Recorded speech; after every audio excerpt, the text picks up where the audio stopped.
송파 세순교 친구들 안녕. 잘 지내고 있나요?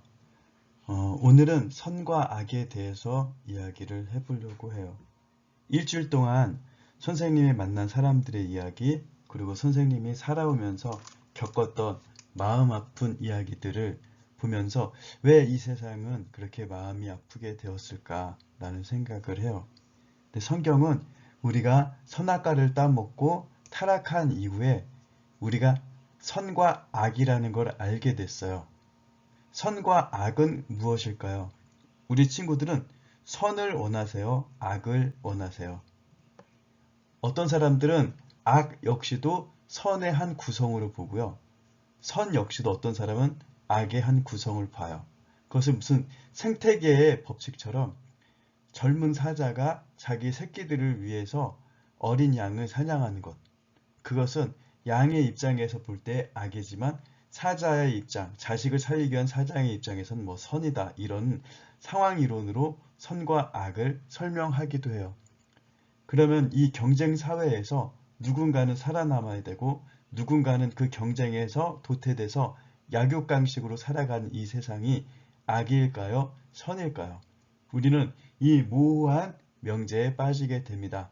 그래서 우리는 이것을 명확하기 위해서 내가 어떠한 삶을 살고 있는지, 내가 무엇을 추구해야 되는지, 과연 사회 정의와 여기서 말하는 선은 어떤 연관 관계가 있는지 나눠보도록 하겠습니다. 오늘의 본문 말씀은 로마서 12장 17절부터 21절까지 읽도록 하겠습니다. 아무에게도 악을 악으로 갚지 말고 모든 사람 앞에서 선한 일을 도모하라. 할 수 있거든 너희는 서로 모든 사람과 더불어 화목하라. 내가 사랑하는 자들아 너희가 친히 원수를 갚지 말고 하나님의 진노하심에 맡기라. 기록되었으되 원수 갚는 것이 내게 있으니 내가 갚으리라 하고 주께 말씀하시니라. 내 원수가 줄이거든 먹이고 목마르거든 마시게 하라. 그리함으로 내가 숯불을 그 머리에 쌓아 놓으리라. 악에게 지지 말고 선으로 악을 이기라. 이 말씀을 보면 20절에 그리함으로 내가 숯불을 그 머리에 쌓아 놓으라 라는 얘기를 해요. 이게 무슨 말일까요? 혹자들은 이것을 이제 숯불을 그 머리에 쌓아 놓으면 얼굴이 화끈거리잖아요. 그래서 뭐 부끄럽게 만든다. 뭐 이제 이런 것들로 얘기를 하고요. 뭐 줄이거든 먹이고 목마르거든 마시게 하라 할 때 사람들을 대접하기 위해서는 그런 숯불이 필요했기 때문에 항상 뭐 숯불을 가지고 다닌다라는 게 아니라 그 생각하고 기억하고 그런 것들을 뭐 생각하라 이렇게 뭐 얘기하는 사람들도 있어요. 근데 성경이 말하는 이 내용 자체에 묶여서 이렇게 숯불 요구에 묶여 있지 말고 로마서 12장 전체가 무엇을 얘기하는지 보면은 좀 더 선과 악에 대해서 우리는 알 수가 있어요. 원수는 하나님이 갚으신다고 해서 하나님이 내가 갚는 것보다는 더 강하게 갚아주지 않을까 생각하고 참아요. 근데 이 마음은 뭐예요? 나 대신 복수하신 하나님, 정말 통쾌하게 복수해 주실 것을 기대하는 마음으로 기다려요. 그런데 하나님이 정말 통쾌하게 복수를 해 주실까요? 그런 경우는 많이 못 본 것 같아요. 전도사님을, 그 목사님을 괴롭히고 억울하게 만든 사람들, 쌤한테 보여주는 여러 가지 행동들을 사람들한테 하나의 캐릭터로 정리해가지고 얘는 이런 거에서 자기네들끼리 그렇게 얘기하면서 몰고 갔던 사람들, 그 사람들이 정말 통쾌하게 복수가 되었냐? 아니 되게 잘 살고 있는 것들을 봤거든요. 그러면은 하나님이 언제 그 원수를 갚아주실까 이렇게 생각하다 보면은 이제 하나님한테 맡기기 싫고 내가 원수를 갚아주고 싶은 마음이 생겨요. 우리 친구들 그런 적 없나요? 우리 친구들 억울할 때 정말 억울해서 펑펑 혼자 울고 있을 때 하나님이 정말 내 편을 들어주시는 것 같은가요? 아니면 하나님이 나를 잊고 계신 것 같은가요? 억울한 사례들을 잠깐만 볼게요. 신아람 선수 올림픽 때 그 의문의 1초 계속 신아람 선수가 이기고 있는데 그 타임을 걸고 무효 처리하면서 결국 상대방이 공격을 해서 신아람 선수를 공격했을 때 1초가 지나갔다고 얘기하면서 신아람 선수가 떨어졌어요. 그래서 메달을 놓치게 됩니다. 이 올림픽을 준비하면서 어릴 때부터 이 펜싱 연습을 했던, 물론 이것이 인생의 결과는 아니지만 정말 그런 부조화 속에서 당할 수밖에 없었던 이 억울함은 정말 자기가 일생 펜싱에 바쳐왔던 시간 자체를 무의미하게 만들 수도 있었어요. 또한 윤성열한 사람은 화성 연쇄살인 사건의 범인으로 몰려서 30년 동안 그런 범죄자로 살아갑니다. 이 사람의 인생은 얼마나 억울했을까요?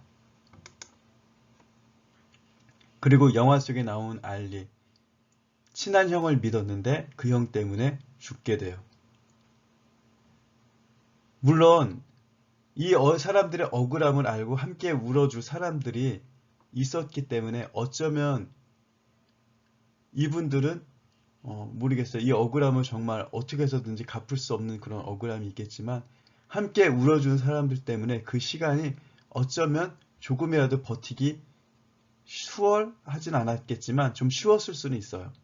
그런데 나의 억울함을 아무도 모르고 나의 억울함은 하나님밖에 모르신다고 생각하는데 그 하나님조차 내 원수를 갚아주지 않는다고 느낄 때 우리는 얼마나 힘든 시간을 살까요? 그렇다면은 이게 악, 선, 나는 더 악해져서 이 원수를 갚을 수 있다면 악해질 거야 라는 생각을 우리는 할 수밖에 없어요. 그런데 하나님의 원수 갚는 것은 무엇으로 갚을까요? 나를 괴롭힌 사람이 무참하게 그리고 아주 힘들게 무너진 것을 보면은 나는 행복할까요? 나의 억울함이 괜찮아질까요? 쌤이 열심히 벌어놓은 돈이 있는데 그 돈을 사기당했어요. 쌤 돈을 사기치고 도망간 어떤 사람이 또 그 돈을 잃어버리고 자기 재산도 잃었어요. 그러면은 선생님이 전 재산을 잃은 선생님이 그 사람이 그렇게 당했다고 이제 행복해질까요? 하나님이라면 복수를 이렇게 하지 않으실까요? 쌤에게 이런 데미지가 아무것도 아닌 사람으로 오히려 건강하게 잘 살고 쌤의 돈을 사기친 사람은 그 돈을 가져갔음에도 불구하고 그렇게 행복한 삶이 아니에요. 이것이 어쩌면 하나님의 복수가 아닐까요? 그러면 쌤 같은 사람, 그것을 사기당해도 괜찮은 사람은 어떤 일들을 할 수 있을까요? 악을 악으로 갚는다는 것은 악에게 굴복하는 거예요. 악에게 지지 말고 선으로 악을 이기라. 샘의 삶은 어떤 것으로도 흔들 수 없어요. 샘의 삶은 그 어떤 위기가 와도 하나님을 향한 기쁨을 빼앗을 수가 없어요. 그 어떤 악도 선생님이 선이신 예수님을 붙잡고 있는 것 때문에 샘을 이길 수가 없어요. 악의 공격이, 악의 억울함이 선생님한테는 데미지가 아니에요. 이렇다면 정말 아름다운 복수가 되지 않을까요? 더 나아가 그 사람이 변화되어서 샘을 억울하게 했던 사람이 다시 친구로 바뀌어서 샘에게 미안하다고 얘기하고 그 마음의 빚을 갚기 위해서 열심히 사는 사람으로 만들어내었다면 우리는 얼마나 하나님 앞에 기쁜 열매를 맺는 사람들일까요? 물론 이것이 말처럼 쉽지는 않아요. 그리고 굳이 그들에게 그렇게 해주고 싶은 마음도 없어요. 그래서 이 로마서 12장 2절에는 이런 이야기를 합니다. 너희는 이 세대를 본받지 말고 오직 마음을 새롭게 함으로 변화를 받아 하나님의 선하시고 기뻐하시고 온전한 뜻이 무엇인지 분별하도록 하라. 하나님의 선하심, 하나님의 기뻐하신 산 제물이 될 수 있는 우리가 바로 선에 속한 사람입니다. 정말 나는 선해지기 싫어라고 생각할 만큼 억울한 사람들이 많이 있어요. 우리 주변에는. 하지만 지금은 우리의 감정에 속아서 우리가 선을 원치 않는 것 같지만 정말 우리는 하나님의 창조의 목적대로 선을 사모하며 선을 기대하는 사람들이라는 것을 우리는 금방 알 수 있습니다.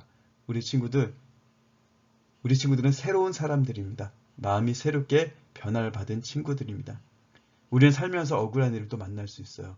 하지만 그 억울함이, 그 원통함이 우리의 기쁨과 우리의 삶의 자리를 빼앗아가는 일이 없기를 기도합니다. 다음 주에 만나요. 안녕.